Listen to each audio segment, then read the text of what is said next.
예수님의 이름으로 기도합니다. 아멘. 오늘은 은혜 위에 은혜가 우리를 살립니다라는 제목으로 함께 말씀을 나누겠습니다. 미국의 대통령 누구죠? 조 바이든 대통령이죠. 2020년 1월 25일 그의 트위터 계정에 다음과 같은 글이 올려졌습니다. 트랜스젠더 평등은 우리 시대의 시민권의 문제다. 좀 어렵죠? 이게 무슨 말인가? 맥락을 모르면 이게 무슨 말인가 싶습니다. 맥락은 이렇습니다. 트랜스젠더인 남자의 시민권을 뭐로 바꿔줘야 된다는 거예요? 여자의 시민권으로. 또 여자의 시민권을 가지고 있는 트랜스젠더라면 이제 남자가 됐으니까 남자의 시민권으로 바꿔줘야 평등한 사회다, 그런 겁니다. 이를 위해서 법적인 조치 또 보장을 해 주어야 그 사회가 평등한 사회다, 이렇게 트위터에 올린 거예요.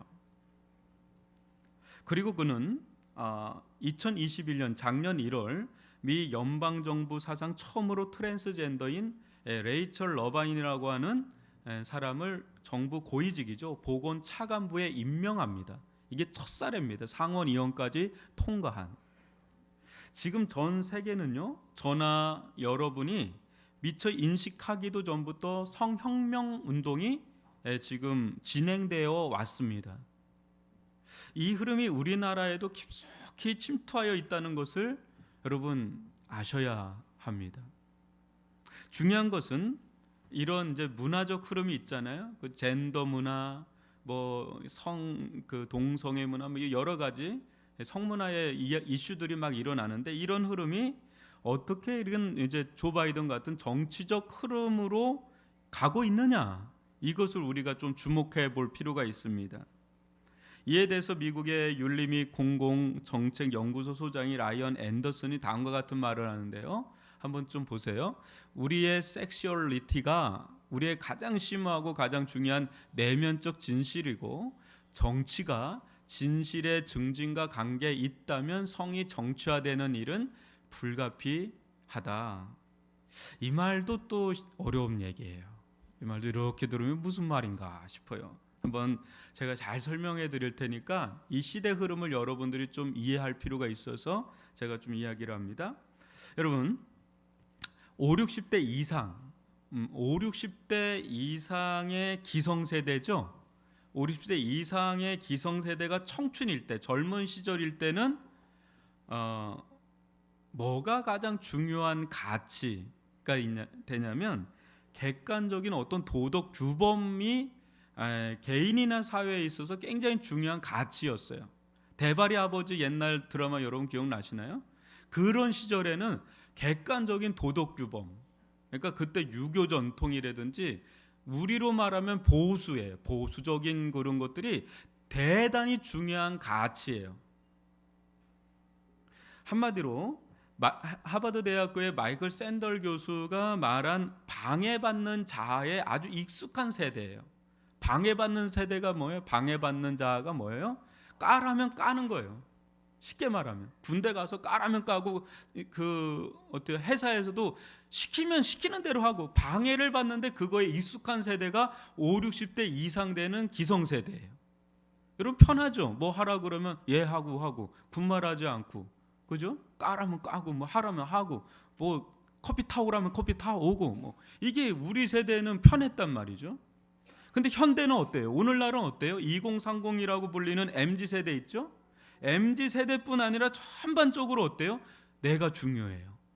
내 마음이 중요해요. 내가 하고 싶은 게 너무 소중한 시대예요. 이게 매우 중요한 가치가 되어버린 시대, 이런 시대를 뭐라 부르냐면 초개인주의 시대, 슈퍼개인주의 시대라고 부릅니다. 여러분 그거 어디서 느끼는지 알아요? 2030만 그런 게 아니라 항원이혼이란 단어는 예전에는 있지도 않았던 단어예요. 어디 항원이혼이 있어요? 그냥 사는 거지. 살 날도 얼마 안 남았는데 하면서 그냥 산단 말이에요. 근데 지금 5060에서 엄청나게 이혼율이 제일 높습니다, 우리나라에서. 왜 그래요? 이 사람 못 살겠다. 나머지 우리 이제 100세 시대인데 나머지 이 인간하고 이제 못 살겠다. 나 내 편한 대로 살겠다. 이게 그런 흐름이 2030만 있는 게 아니라 50, 60 이상도 막 물들어가고 있어요. 이런 자아를 뭐라 그런지 아세요? 방해받지 않는 자아라 그래요. 방해받지 않는. 이제 누구에게 방해받는 거 너무 싫어하는 거예요. 그냥 내 마음대로 내 뜻대로 내가 알아서 남에게 피해 안 줄 테니까 나 이렇게 살 거야. 이게 방해받지 않는 자예요. 우리 이 시대는 점점 방해받지 않는 자에 익숙해지는 시대예요. 그래서 설교도 세게 하면 안 좋아해요. 방해받지 않고 싶은데 방해를 자꾸 하니까.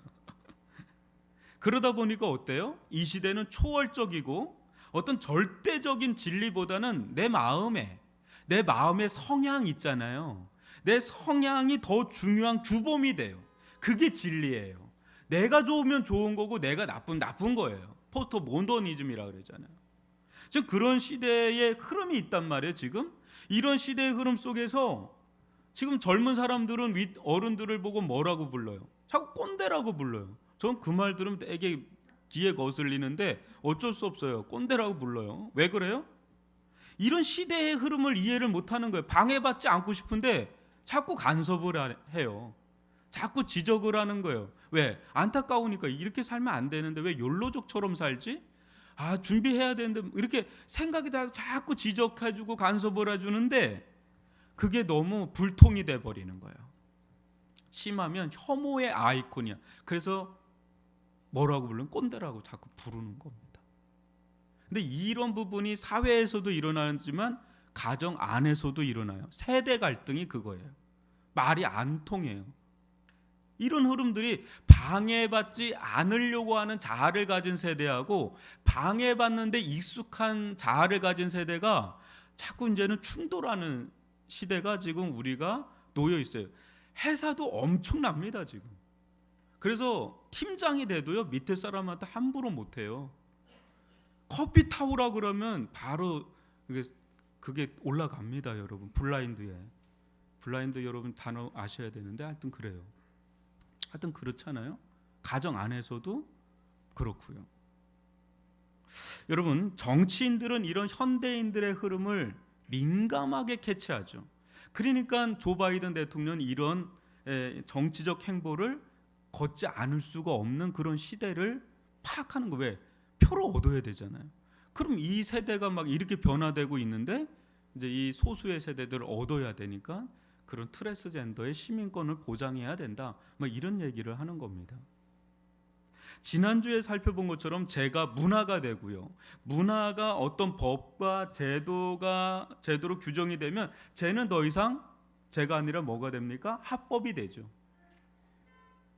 이제는 그렇게 될 때는 이제 악이 선이 되고요. 선이 악이 되는 전복된 사회가 됩니다. 이때 남에게 피해를 주지 않고 자신이 하고 싶은 일을 하고 또 사는 삶이 최고의 미덕이 되어버린 이런 세상에 그렇게 살면 좋아야 되는데 그 안에 어떤 일이 일어나요? 수많은 아픔, 상처, 분열, 어떤 갈등, 중독, 깨어짐, 무너짐, 다툼, 고통, 상상할 수 없는 일들이 오늘날 이 시대에 엄청 일어나잖아요. 오늘날처럼 여러분 자기 자신을 위해 살면 가장 행복하고 기쁘고 자유로워야 되는데 오늘날처럼 이렇게 수많은 중독. 여러분 10대 이하의 10대 애들이 오늘날 우리나라에도 10,000명이 마약에 접근되고 있는 거 아시나요? 우리나라가 마약에서 절대 자유로운 나라가 아닙니다. 지금 특별 그 수사팀이 4개 부서가 형성돼 있잖아요. 단순한 일이 아니다라는 거 우리나라가요. 그것뿐입니까? 정신적인 고통, 또 어떤 상처, 가정의 붕괴, 타인과의 갈등이 인류 역사상 오늘날처럼 가장 최고치에 달한 시대가 없다 그러잖아요.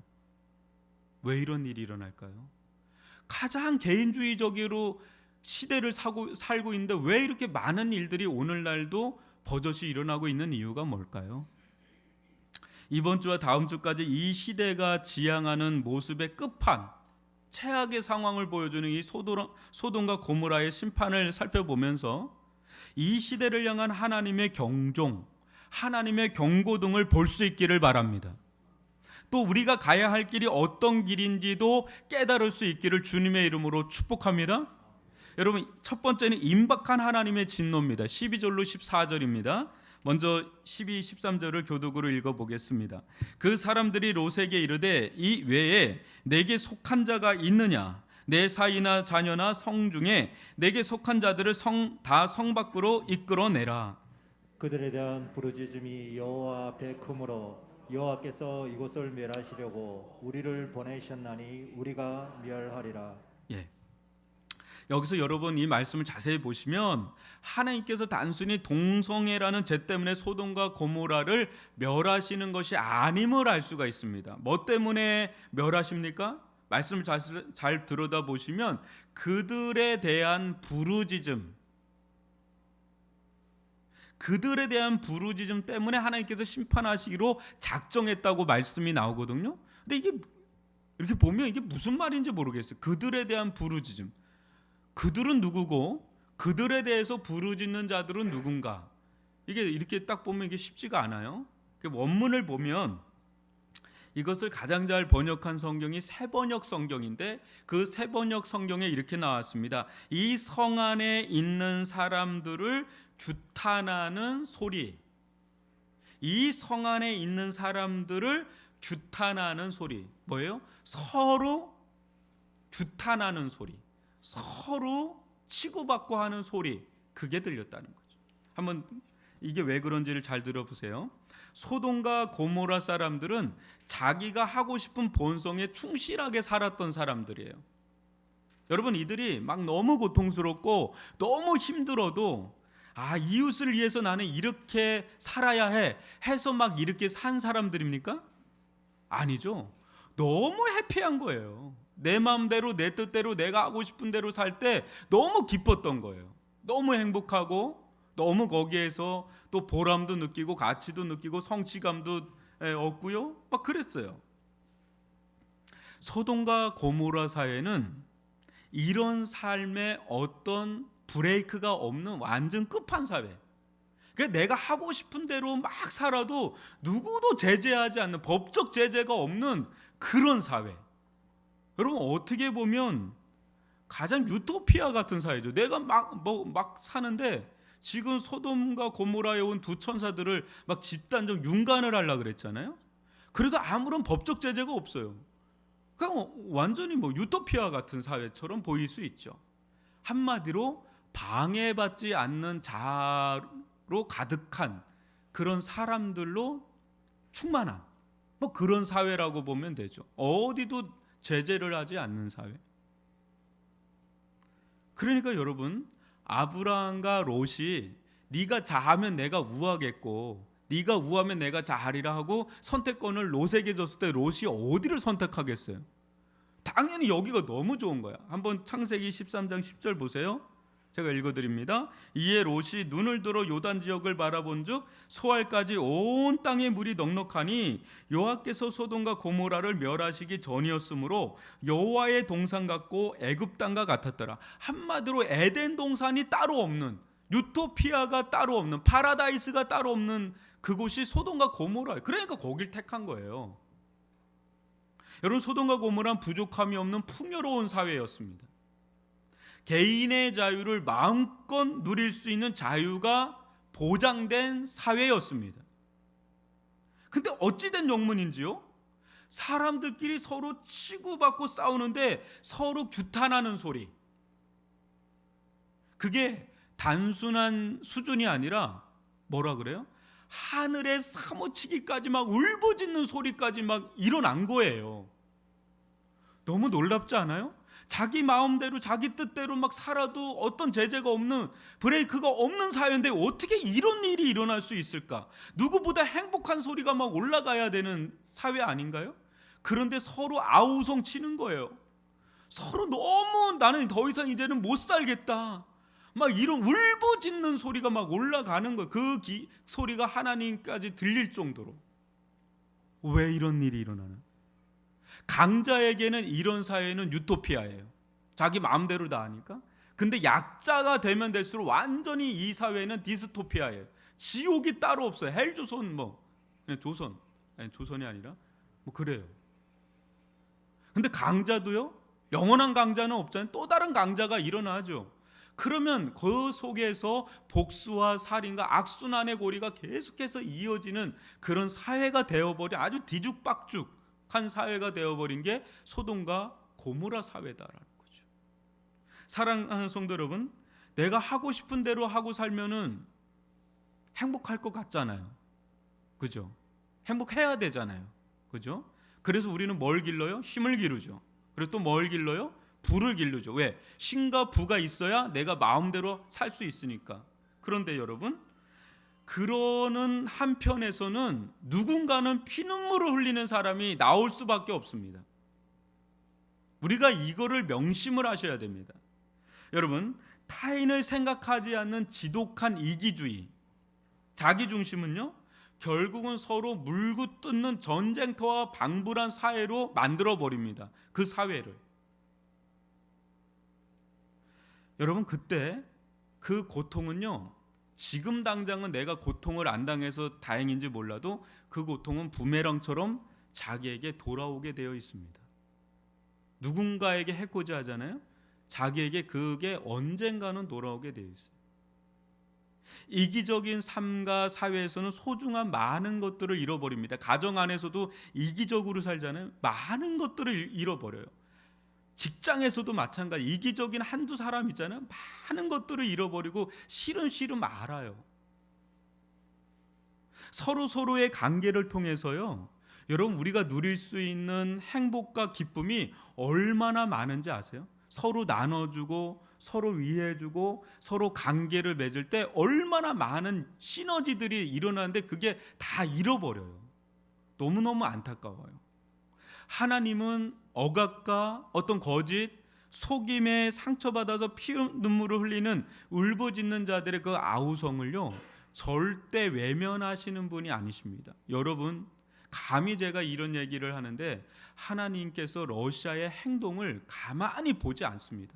수많은 사람의 울부짖음의 소리를 하나님 반드시 들으십니다. 하나님은 때가 되면 공의와 정의를 따라서 갚아주신다는 것을 절대 잊지 마시기를 바랍니다.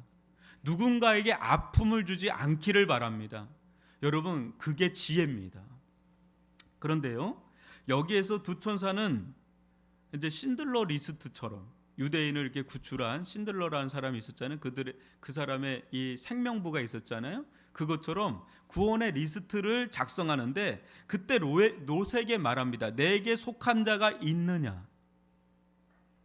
하나님의 심판 속에서도 롯에게 속한 자는 어느 누구든 구원하시려고 조치를 하시는데, 근데 그 리스트를 보시면, 여러분 12절에 보시면 참 놀라워요. 제일 먼저 누가 나오는지 아세요? 아내가 아닙니다. 자녀도 아닙니다. 누가 나오죠? 신기하게, 이상하게도 사위가 제일 먼저 나옵니다. 그런데 15절을 보면 사위들이 이 생명부에서 살생부로 빠져버립니다. 그러니까 이 12절과 15절 사이에 무슨 일이 일어난 거죠? 사위들에게 무슨 일이 일어난지 14절을 보십시오. 한번 읽어드릴게요. 롯이 나가서 그 딸들과 결혼할 사위들에게 말하여 이르기를 여호와께서 이 성을 멸하실 터이니 너희는 일어나 이곳에서 떠나라 하되 그의 사위들은 어떻게 했다 그래요? 농담으로 여겼더라. 사위될 자들이 장인될 롯의 말을 어떻게 여겨요? 농담으로 취급해버려요. 여러분, 세상 천지에 그 사위들은 백년 손님이라 그러잖아요. 장인이 농담하는 장인 어른이 있나요? 여러분, 세상 천지에 농담하는 장인 어른 있나요? 뭐 있겠죠. 있죠. 있죠. 친하니까. 관계가 굉장히 동독하면 유머도 하고 뭐 농담도 하고 그러지만, 근데 진중한 얘기할 때는 또 그렇게 하지 않죠. 항상 장인어른 장모님은 사위를 어려워합니다. 백년 손님입니다. 100년을 다녀도 손님이에요. 저를 되게 부담스러워합니다. 저희 장모님은 항상 저한테 목사님이라고 하면서 존댓말을 합니다. 그럼 저는 엎드립니다. 그러지 마시라고. 근데 그러면 안 된대. 교회 다니니까 그러면 안 되겠다는 거예요. 여러분, 아무리 그래도 이 엄중한 분위기에서 장인 어른의 이 말이 진담인지 농담인지도 분간하지 못하면 이건 뭐 말다한 거 아닙니까 이거? 이들은 아무리 가족이라고 해도요, 아무리 장인 어른이라 해도 이것은 말도 안 되는 아주 우스꽝스러운 궤변으로 치부합니다. 심하면요, 이상한 사람 취급받기 딱 좋아요. 아니 얼마나 좋냐고, 이 소돔과 고모라가 얼마나 좋냐고, 무슨 일이 일어난다고 한번 하늘을 쳐다보라고, 아주 그냥 이렇게 아주 날씨 좋은데 말 같지도 않은 말 하도 말라고 막 이렇게 치부를 해버리는 거예요. 여러분, 이런 일이 비단 롯의 사이들만 그럴까요? 오늘날은 안 그럴까요? 여러분, 오늘날 여러분들 가족에서 믿지 않는 분이 있을 수 있잖아요. 남편이 됐든 아내가 됐든 자녀가 됐든 또 부모님이 됐든 친척 지인들 있잖아요. 너무너무 친한 친구예요. 내가 어릴 때부터 봤던 친구예요. 근데 여러분들이 말씀을 보니까 하나님의 심판이 있고 지옥에 있다는 걸 믿어요. 그러니까 너무 사랑해요. 너무너무 내가 이걸 믿고 너무너무 사랑해서 정말 간절한 마음을 가지고, 야, 너 예수 믿지 않으면 하나님의 심판을 받아, 지옥에 가, 너 예수 믿어야 돼, 그렇게 막 간절하게 막 하잖아요. 그러면 무슨 말 듣는지 아세요?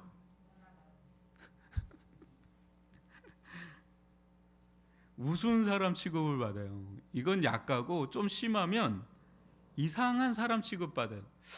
얘가 좀 이렇게 됐나? 하면서 좀 더 나가면 너 너무 빠지지 마. 야, 너 가는 거는 내가 뭐라고 하지 않는데 너무 빠지지는 마 하는데 그걸 또 덥석 또 믿어요. 또 받아들여서 너무 안 빠지려고 해요.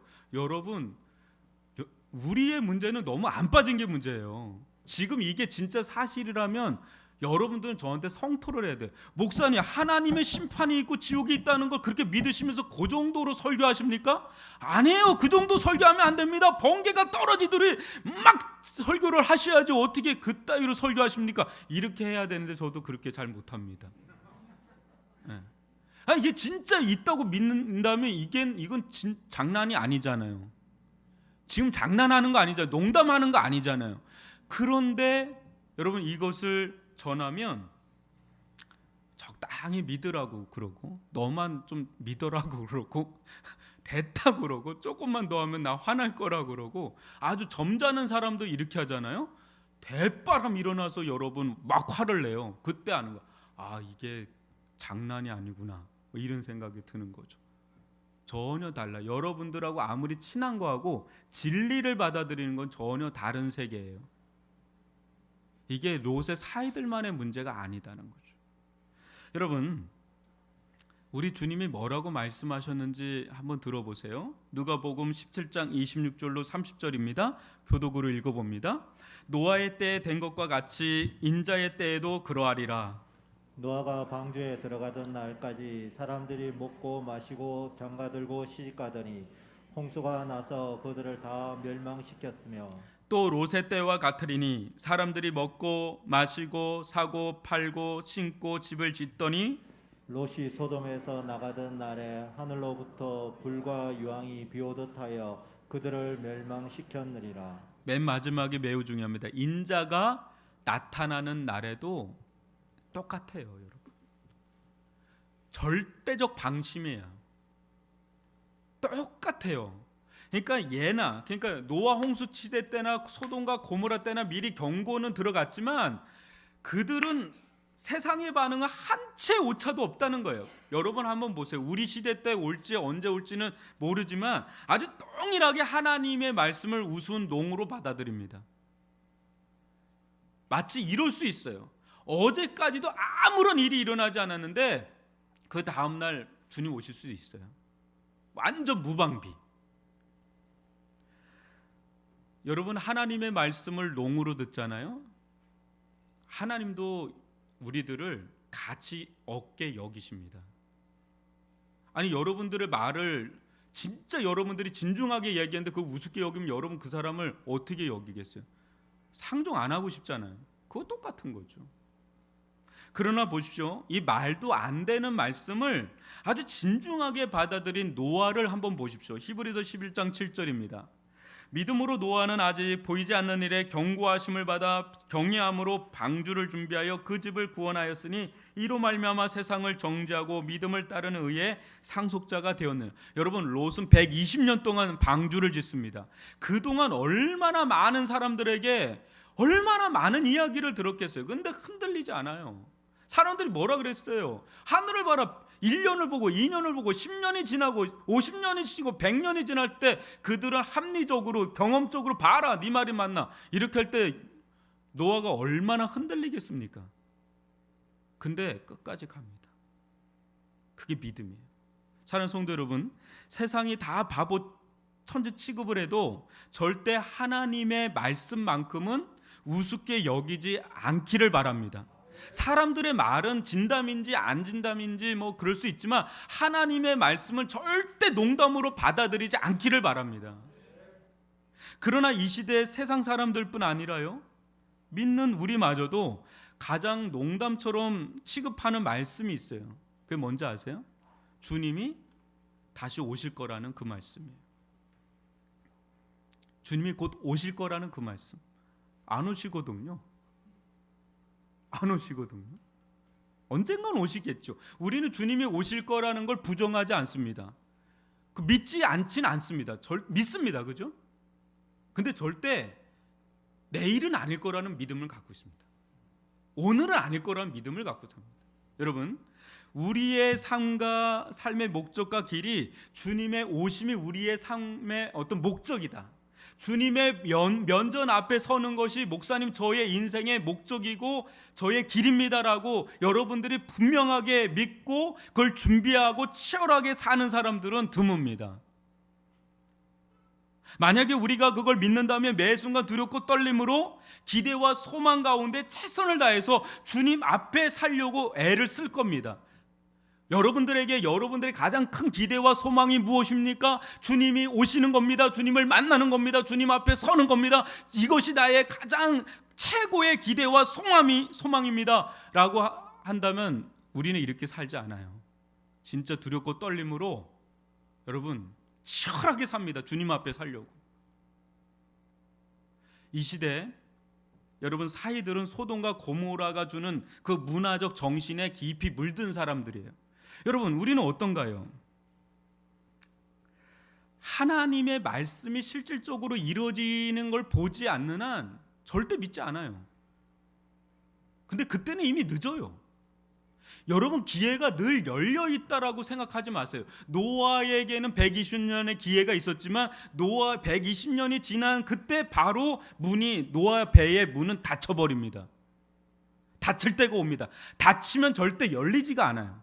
여러분, 지금 우리가 사는 이 시대는 구원받을 만한 때고 은혜 받을 만한 때인 줄 믿습니다. 이 기회가 계속해서 주어지고 있습니다. 이 시대 우리에게 필요한 영성은 에녹의 영성입니다. 노아의 영성이고 아브라함과 같은 깨어있는 영성이 이 시대에 필요한 영성입니다.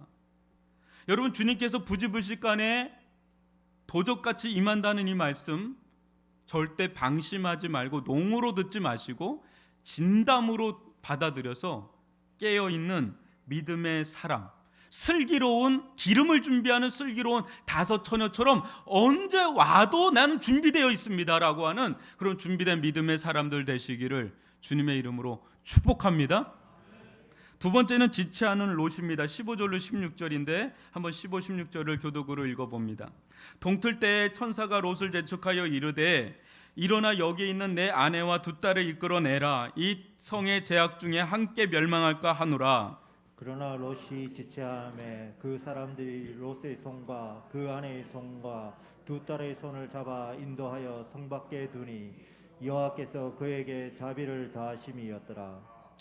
여러분, 막 사이들에게 경고했던 롯이거든요. 근데 좀 이상해요. 천사들이 막 재촉을 해야 되는 상황이 온 거예요. 왜요? 롯이 막 뭉구적거려요. 뭔가 민기적거리죠. 속된 말로 민기적거립니다. 주저주저해요. 뭔가 꾸물꾸물 댑니다. 마음이 급한 쪽은 누구여야 돼요? 롯이어야 되는데 마음이 급한 쪽이 천사들인 것처럼 모양새가 그렇습니다. 이게 왜 그런 거예요? 왜 갑자기 이렇게 롯이 돌변한 걸까요? 왜 그렇죠? 떠나야 된다는 거 알거든요. 근데 왜 그렇죠? 미련이에요. 미련하다라는 그게 아니라 미련이 남았다 할 때 그 미련. 뭐예요? 소돔과 고모라가 제 아무리 울부짖고 있고 아우성치고 있고 치고받고 싸우고 생지옥이 따로 없다라고 막 해도 그 도시에는 많은 혜택들이 있었습니다. 너무 편안했고요, 너무 편리했고요, 너무 안락했고요, 또 즐길 거리도 너무 많고 놀거리도 너무 많고 볼거리도 너무 많고 아쉬운 겁니다. 너무너무 아쉬운 거예요. 이 모든 것을 내려놓고 떠나기에는 아쉬운 거예요. 머리로는 떠나야 된다는 걸 알겠는데 좀처럼 발걸음이 떨어지지가 않는 겁니다. 지금 롯이. 사랑하는 성도 여러분, 하나님의 말씀을 따라 살기 위해서는 내려놓아야 할 때가 있습니다. 가감하게 아브라함처럼 떠나야 할 때가 있습니다.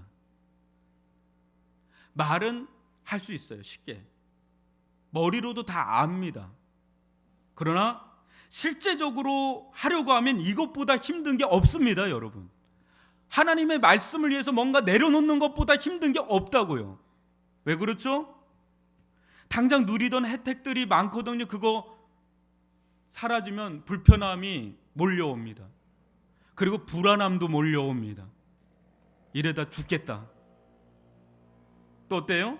즐길 거리도 볼거리도 그 좋았던 것들을 포기해야 된다는 거 너무너무 고통스럽습니다. 한편에서 해야 된다는 건 알겠지만 여러분, 차라리 그냥 살던 대로 살다 죽는 것이 더 낫다는 생각을 하게 됩니다. 하나님의 말씀에 그토록 무모하게 내 인생을 의탁하느니 차라리 그냥 이렇게 편하게 살다가 죽는 게 낫다, 이런 생각을 하게 됩니다. 그때 우리는 어때요? 자꾸 지체합니다. 가야 되는 건 아는데 자꾸 차일피일 미룹니다. 이러지도 저러지도 못한 경계선에서 아주 뭉그적거립니다. 롯의 모습, 우리의 모습이기도 합니다. 저의 모습이기도 하고 여러분의 모습이기도 할 겁니다. 욕할 수가 없어요. 사이들도 그렇고 롯도 그렇고 우리들의 모습이 그 안에 배어 있어요. 여러분, 그럼에도 불구하고 더 플러스 되는 하나님의 은혜를 살펴봅니다. 17절로 22절인데 이때 민기적거리고 있는 롯에게 또 한 번의 천사의 손이 등장합니다. 이전에 소돔 사람들로부터 여러분 분리될 때 천사가 끄집어내서 문을 닫아버리잖아요. 그때 천사가 한 번 개입을 했는데 지금 두 번째 또 천사의 손이 롯과 그의 가족 가운데 개입합니다. 천사들은 롯과 그 아내와 두 딸의 손을 강하게 잡아채서 멸망의 도성에서 끄집어냅니다. 성경은 말씀합니다. 여호와께서 그에게 뭐라고요? 자비를 더하셨습니다. 하나님의 자비 위에 자비가 더하지 않았더라면 롯도 사이들처럼 소돔과 고모라 성처럼 멸망하고 말았을 겁니다. 그만큼 우리 속에 있는 세상에 대한 애착, 세상을 내려놓지 못하는 그 미련, 죽는 그 순간까지도 도저히 내려놓지를 못하는 세상 향락은 강력한 마약과 같은 힘이에요, 여러분. 우리 다 알잖아요. 근데 하나님 말씀을 따라가기가 너무 어려워. 왜? 끌어당기는 힘이 너무 강력해요. 이 중력이, 세상의 중력이 너무 강력해요. 여러분, 이 세상으로부터 이 세력으로부터 우리를 구원할 수 있는 힘은 우리에게 없어요. 너무 연약합니다. 우리가 너무 약합니다. 넘어지기 잘합니다. 롯처럼, 사이들처럼. 오직 하나님의 은혜가 임해야 합니다. 하나님의 자비가 임해야 합니다. 하나님의 은혜가 임하되, 하나님의 자비가 임하되 더 부어지는 은혜, 더 부어지는 자비가 임해야 이 강력하게 우리를 사로잡고 있는 제 세력으로부터, 세상 미혹의 영으로부터, 사단의 세력으로부터 우리를 자유롭게 건짐받을 수 있는 그 힘은 우리에게 있지 않고 은혜 위에 더 부어지는 은혜에 있는 줄 믿습니다. 이런 와중에도 롯은 끊임없이 천사들에게 요구합니다. 보십시오. 18절로 20절입니다. 교독으로 읽어봅니다. 롯이 그들에게 이르되 내 주여 그리 마옵소서. 주의 종이 주께 은혜를 입었고 주께서 큰 인자를 내게 베푸사 내 생명을 구원하시오나 내가 도망하여 산에까지 갈 수 없나이다. 두렵건대 재앙을 만나 죽을까 하나이다. 보소서 저 성읍은 도망하기에 가깝고 작기도 하오니 나를 그곳으로 도망하게 하소서. 이는 작은 성읍이 아니니까 내 생명이 보존되리이다. 여러분, 이 엄중한 상황에도 끊임없이 말도 안 되는 요구를 하고 있는 롯이 나오고 그것을 또 다 들어주는 천사들이 나옵니다. 그런데 여러분, 천사들이 이렇게까지 말도 안 되는 롯의 요구를 들을 필요가 있을까요? 들어줄 필요가 있을까요? 다 들어주거든요. 그런데 왜 그렇죠? 롯 때문일까요? 롯이 뭔가 잘나서 그런 걸까요? 절대 아니죠. 여러분, 롯 가운데 은혜가 임하고 더 임하는 그 이유, 절대적 은혜가 계속해서 지금 임하는 이유는 어디 있을까요? 여러분 발견하십니까? 이 말씀에 보이지 않는 한 사람이 보이십니까? 누가 보입니까? 여러분 아십니까? 이 상황에 소돔과 고모라를 위해서 유일하게 중보기도 했던 누구요? 아브라함이죠. 보이지 않지만 가장 중요한 사람 아브라함입니다. 다음 주에 살펴볼 건데 이 아브라함의 기도를 기억하시고 심판 중에도 구원의 은혜를 하나님은 베풀고 계시다는 거죠. 오늘날 우리가 사는 이 세상이 소돔과 고모라보다 낫다고 할 만한 이유가 없습니다. 절대 더하면 더하지 덜하지 않죠. 우리 또한 소돔과 고모라 같은 세상에서 태어났고 자랐고 숨쉬고 있고 그 공기를 들이마시고 이렇게 살고 있습니다. 여러분, 우리는 롯의 사이들보다 롯보다 더 나은 자인가요? 저는 생각을 해봤거든요. 내가 만약 이 시대로 가면 과연 아브라함처럼 살까 아니면 롯처럼 살까 아니면 롯의 사이처럼 살까 할 때 저는 자신이 없더라고요. 저는 의인이 아니기 때문에, 저는 완전 죄인이기 때문에 소돔과 고모라 성 사람처럼 살겠다 싶더라고요. 사이처럼 살겠다 싶더라고요. 끔찍하더라고요. 생각을 해보니까. 너무 감사해요. 이 시대 태어나서 이렇게 예수님 만나서 이 목사가 된 게 너무 감사해요. 저는 절대 의인이 아닙니다.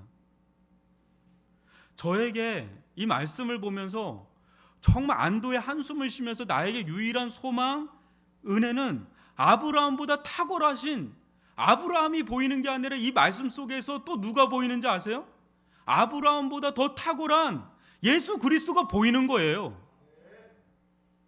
그분의 절대적 중보 기도가 보이는 거예요. 어디서요? 십자가 상에서 나를 위해서 기도한 그게 아니면 내가 살 수가 있을까?